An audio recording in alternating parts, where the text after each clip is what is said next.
Hello everyone, welcome back to my channel. In today's video I'm gonna show you how to remix reels on Instagram.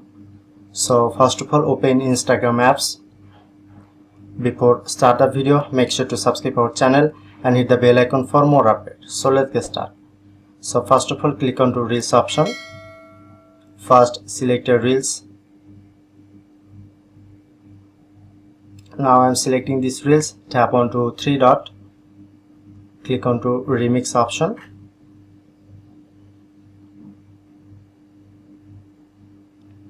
Click on to edit video. Now here you can easily add text, sticker, voiceover, volume, filter, anything.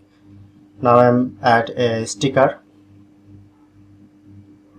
First select a sticker. Click on to done.